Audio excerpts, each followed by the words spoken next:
Da-da.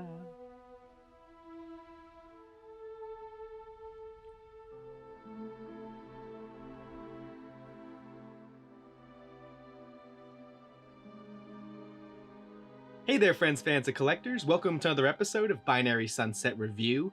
Today, we are powering up our reactors and taking a little walk back in time with our droid armies of the past. Now, I found a very, very great little gem of the droid army. This is the Octuptarra Droid Walmart exclusive from the Clone Wars series in box, and I can't wait to tear into it. So let's get going.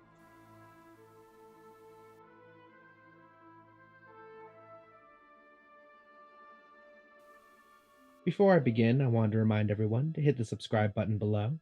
That way you'll stay on the forefront of the best Star Wars news and reviews as soon as I make them. We are joined today by some of the droid figures in my collection.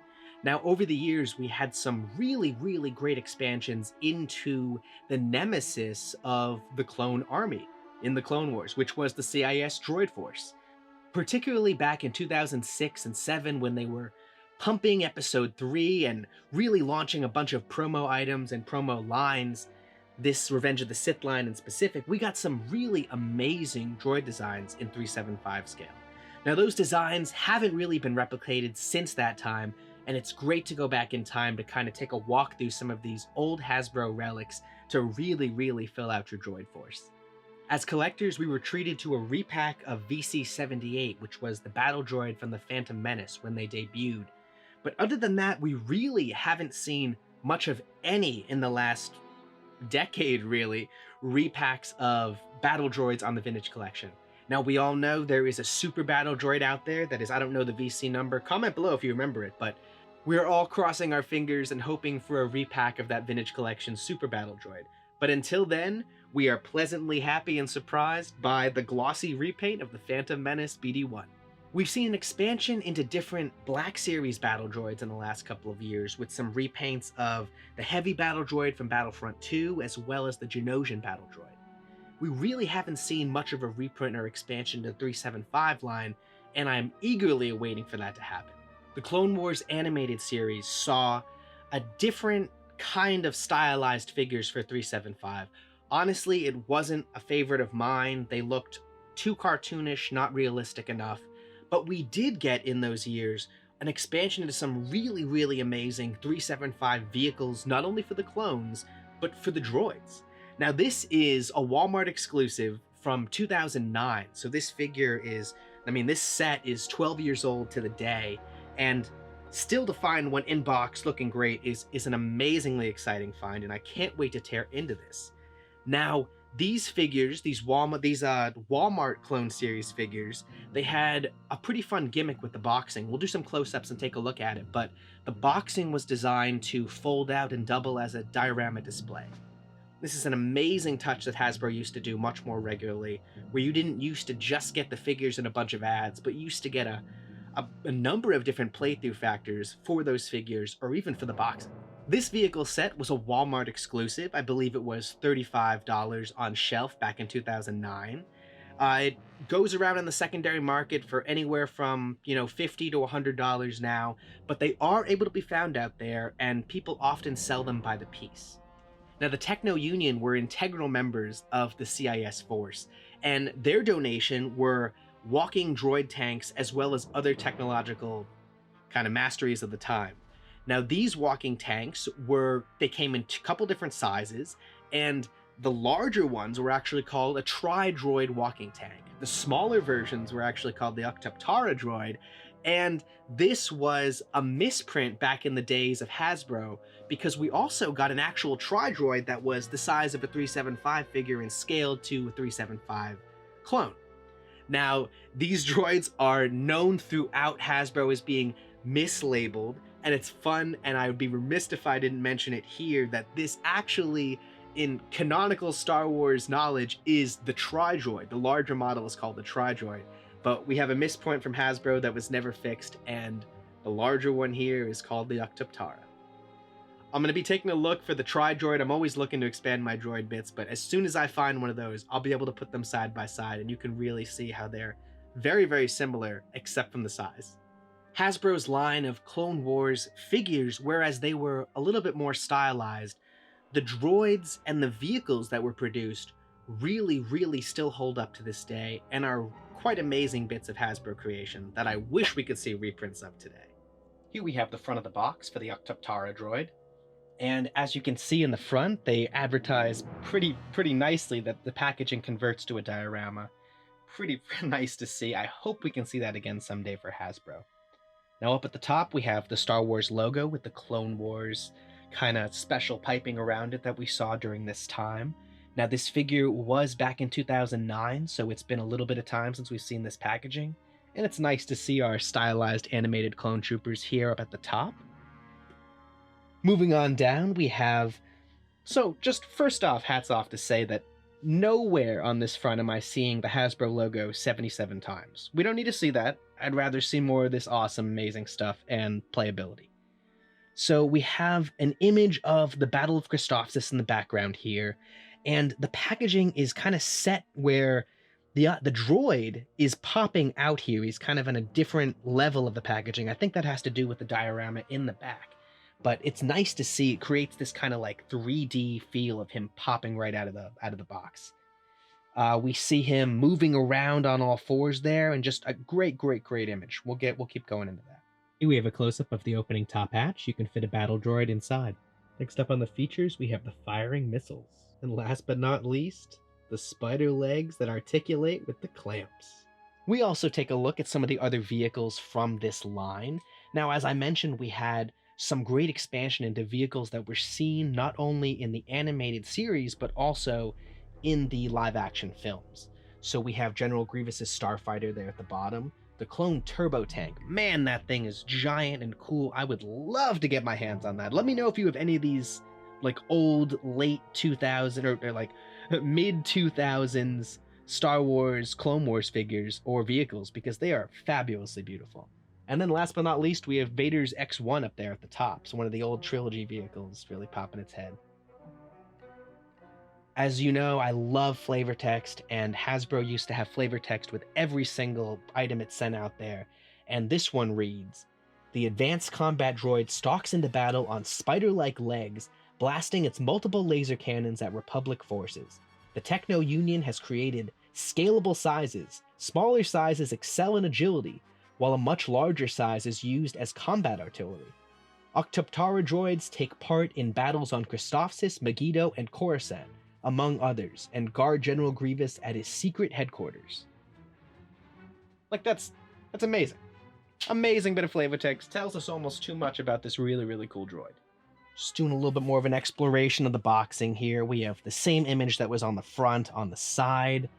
The side is similar, and then we have that same image also emblazoned at the very top of the box. But let's break into this monster here. I am very excited to finally get this unboxed. Here we have our beautiful Tri-Droid in the box, all packaged up. It does look mighty fine in here with all its pieces shiny new. There is some assembly required. I just wanted to show everyone what the boxing situation actually looks like, and maybe a little look into that diorama before I get it set up. Now, as you can see here, everything is set aside. We have our rocket launchers here. We have our little dome base. It looks like everything snaps together pretty easily. And there's our little bit of instructions. So that's pretty much it in the boxing here. Beautifully well kept together. This is a wonderfully well-maintained piece. I'm going to get to putting this together. Be right back.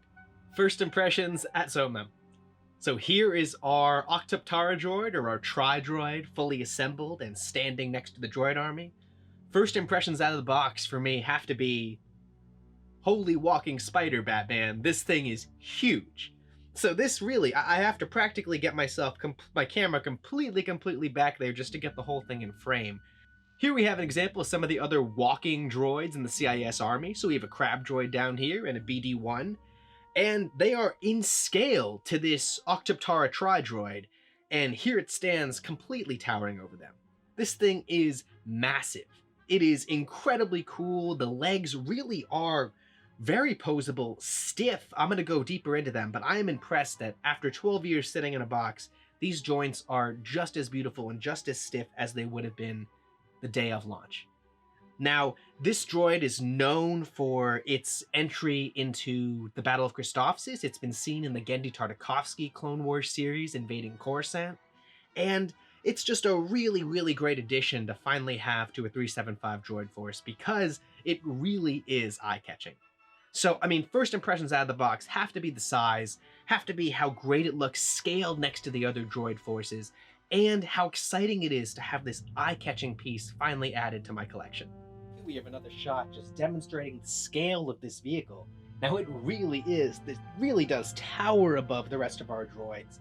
Even though this droid is painted and detailed and styled for the animated Clone Wars film, we really can see that the detailing brings out some of the realism of this figure and really does make it stand looking very nice. This giant droid is supported by 3 legs, and they are very spider-like and have some well-articulated joints that hold a lot of weight up very, very well.